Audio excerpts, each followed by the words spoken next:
Hey everyone, how's it going? This is Kevin from Audio Digital, and look, I got a camera. You can actually see my face for whatever that's worth. But what we're really here for is to get into some killer features in Bitwig. Now, at this point, Bitwig for me is my main sound design tool. I don't really use a lot of other plugins right now for sound design. I still use VPS Avenger because it's really fast. But that's pretty much what I open up for sound design, just between those two, Bitwig. Bitwig, in my opinion, is the most powerful synthesizer, if I could just call it a synthesizer, in the whole market, if you think of it that way, because it is so modular and integrated. You can think of it as like one synthesizer in a sense. And then if you do think of it that way, it's like so powerful. It's really great. And when I'm using it, I don't find myself being painted into a corner in any way. If I'm like, I wish I had one more LFO, I could do this, that's never an issue when I'm using Bitwig devices. But in this video, I want to talk about a killer feature, what I consider to be a killer feature, which is voice stacking. So voice stacking basically allows me to take multiple iterations of one device, which all of the Bitwig instruments can do voice stacking. And it allows me to make changes between those stacks, but still use a single interface. And that's the cool part about it. Now, if I wanted to like stack up multiple of this particular effect, I could just group it, come in and go group. And then I could just duplicate this instance several times. And of course, it's just going to be 4 times louder because they're all the same. But if I did like take one and put it down an octave, make it a sub bass and stuff, I can do all that. And that's really great. But I can't really edit them all from a single interface. I can come in and add modulators and assign all those modulators to different things and then be able to edit this whole monstrosity as one synth. But that's a good deal of work, and it's not a super fast workflow, especially if I want to do just some simple things, right? So it's actually a lot better and easier to use voice stacking in many different situations. So let's look at what voice stacking is. To access it, you want to click on the header here of your device, and then you'll get this menu that we see over here. And here we can adjust how many voices are possible. So if I put it all the way down to 1, it's mono, and I can only play one instance. But if I have, like 16, I can play many chords at once. And since I think I want to say 3.0, voice stacking has been improved so that when it used to be that if I had 8 voices and then I did 2 stacks, I would only have 4 voices available to me because it would use those voices. But now it just multiplies the number of voices so that now there's 16 capable active voices and there's 2 per iteration. We can stack up to 5 instances of these plugins. And one of the most, kind of straightforward, easy uses of this would be just to do a detune, kind of a unison sort of mode. And this is how it's done. If you want to do a unison, let me do something more. So I have this going on. I simply can click on this voice stack spread here and then put a little bit of action on the pitch there. And then if I wanted to make it stereo, I can do the same thing with the left and right here.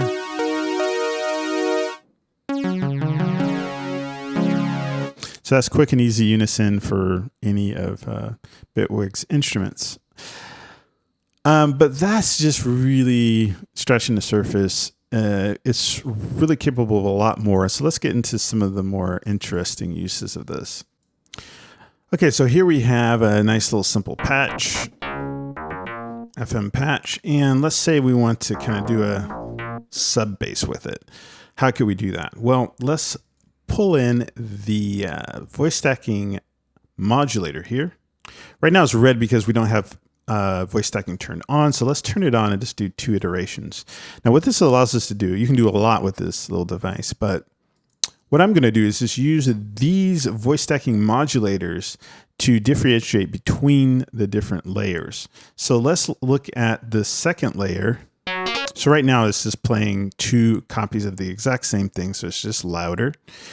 And what we want to do is let's make a sub bass. So, you know, if you're doing a sub bass, it might actually be easier just to layer and put a little sub bass on there. But this is a way you could do it where it's all nicely contained, and you don't have to worry about when you change certain parameters whether it's going to work or not. But let's go ahead and turn this one down. So I'm going to turn this all the way down. So we're only hearing the second iteration. So if I turn this one also down, we don't hear anything. Turn it up and down like that. So that's cool. Now let's go ahead and turn this back down, and we want to turn this one up. And that's already giving us a sub bass because it's one octave below. I could add a little grit to it if I want. Maybe I don't want to do that though. Oh, this is sine wave. Let's change this to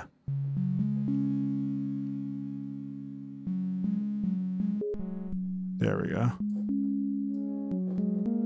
Now it's on saw wave.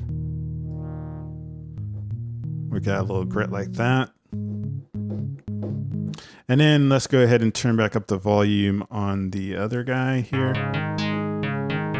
So now we have our sub bass, and it's all in one iteration. Everyone's happy and everyone's having a marvelous time. So that's just an example, but we could basically do anything that we want with the second, third, fourth iteration, changing any parameter we want. Now, it does get a little tricky because you can't exactly see everything that you're doing. You kind of have to know the layout pretty well, because while you can see what you're changing, like when I was trying to change this to a saw, it was a little bit hard to know where the saw was. I did it by ear. So let's do something a little bit more interesting with the voice stacking. And I'm going to get rid of this particular one so that we can start back over again and put in a new one. So one thing you can do is delay the timing of the envelopes of different stacks, right? And that will allow you to kind of do a strumming sound or just something kind of interesting. So let's look into that. What I'm going to do is turn this volume all the way down here. And I'm going to actually I'm going to use a stage 4 here, because stage 4 allows us to delay things, kind of. And we're going to just do a very simple non-looping envelope here. And we're going to start out with it starting instantly. So I'm going to modulate this to turn that volume up.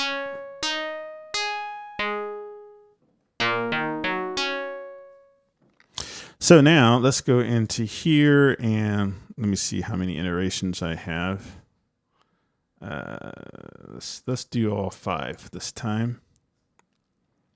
So what I'm going to do here is I'm going to change the overtones here, or the ratio for each of these different guys. Now, there's a number of ways we can do this. I can say from 0 to 1. And since I have 5 iterations, I could go ahead and modulate this up to 5.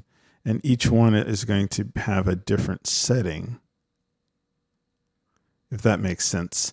So the first one is going to not be modulated at all. The second one is going to be 25% modulated, then 50, then 75, and then all the way. So when I play that, we can hear that it is got more kind of overtones going on. But that's not cool enough. What we want to do now is also modulate the start time of this 0. So we can turn that up to whatever we want. Just go like that. That's pretty cool. So that's a really quick and easy way to do something like that, to make some sort of strumming effect or whatever. Really, the possibilities here are way more than I can go over. And then easily I can go ahead and spread the pitch on this guy a little bit to make it a little bit more interesting. And now when I go in and affect other things, everything will still behave the way I want it to, and I don't have to go through a bunch of layers and edit each one differently. I can just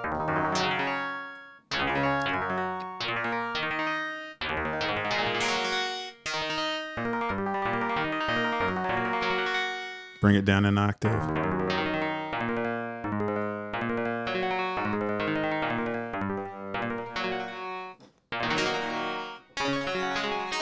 So hopefully this gives you an idea of how powerful voice stacking is. It's not just for unison. You can really do some deep and quick sound design with it.